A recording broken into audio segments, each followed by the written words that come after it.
Strongly disagree, Novik. All it takes is the right tool. Meaning what exactly?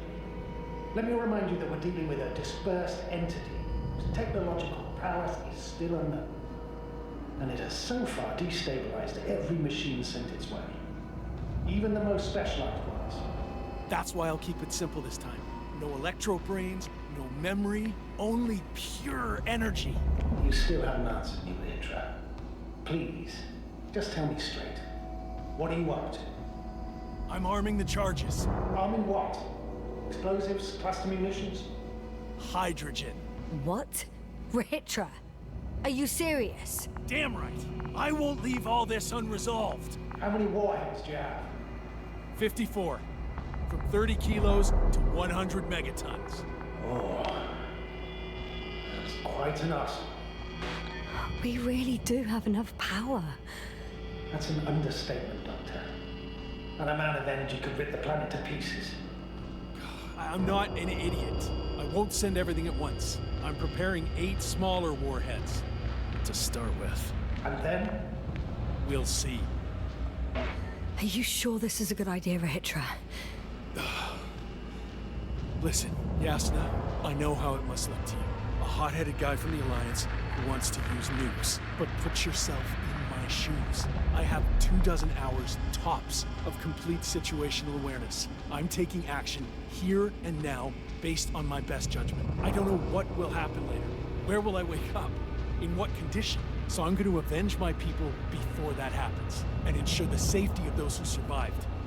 They all deserve better than this. I know you understand. You're like me. You would do anything for your crew.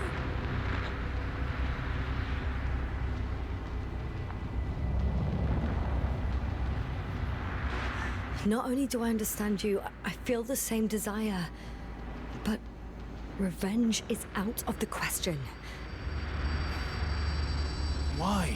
We are dealing with creations of necro-evolution. Dead evolution. And probably non-sentient ones. Taking revenge on the cloud is like... Whipping the ocean for sinking a ship?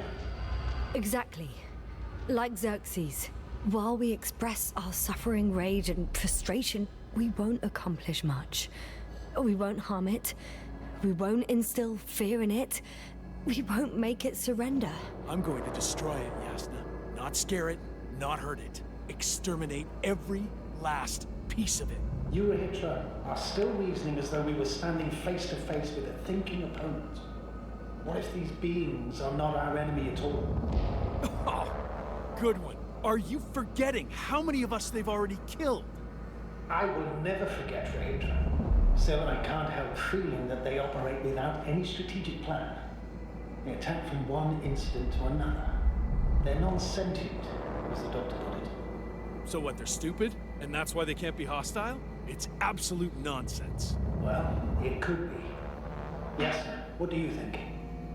They're not stupid or hostile, but rather programmed to react. To radio waves, to brain waves. How? They're breaking down communications. To thwart the exchange of information. So... they see no difference between a man and a machine? They take our brains for transmitters. That's why they're attacking us? Exactly. Wait, what species are you talking about? Dr. Yasna found various traces of conflict, lasting for hundreds of thousands of generations. Oh, they certainly competed with the local fauna. We've seen fish that evolved to sense electromagnetic fields. And underground, I found fossils of lizard-like reptiles. Some of them must have been predatory. Well, I find it hard to believe that any prehistoric reptiles would possess our level of technology, not to mention an arsenal. Well, they wouldn't have. But there were other machines here as well. Other machines? I don't buy it. It's like some robot fables. No, Rachel, these are no fables. We have gathered evidence for all this. How did these machines even get here?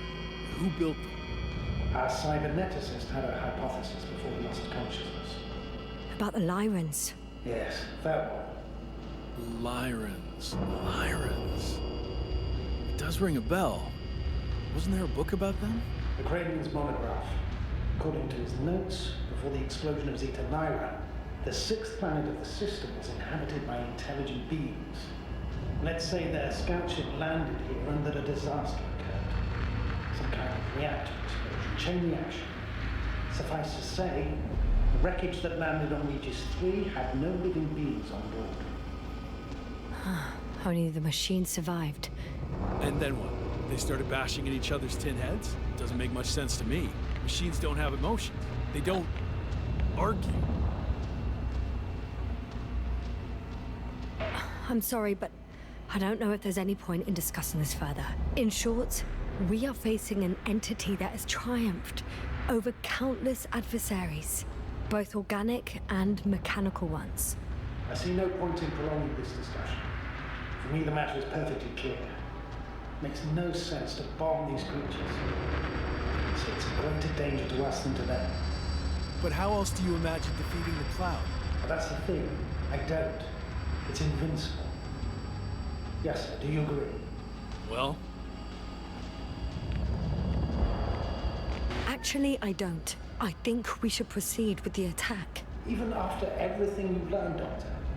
After everything you've been through? Because of it, we have to destroy the Cloud. Well, I still have significant concerns. You're the one there, not me.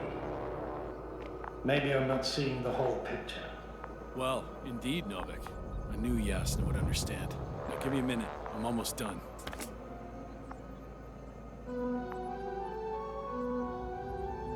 See these switches? The ones on the launch control unit? Yeah, I see. Do I use them to launch the rockets? Not yet. We use a button for that. The red one.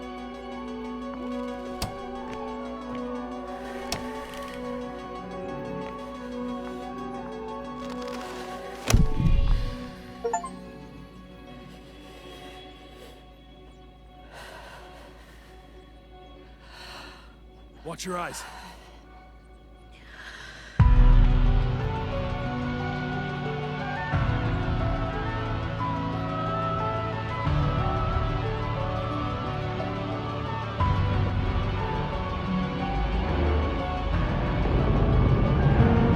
Listen, clear the area of the flies. I can already see them melting. Take that, fucks.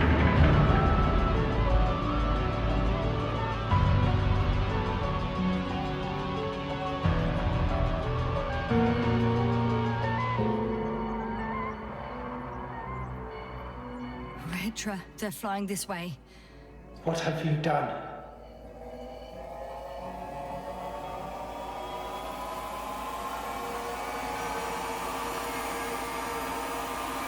Astrogator, you must evacuate. Now. I'll join you later.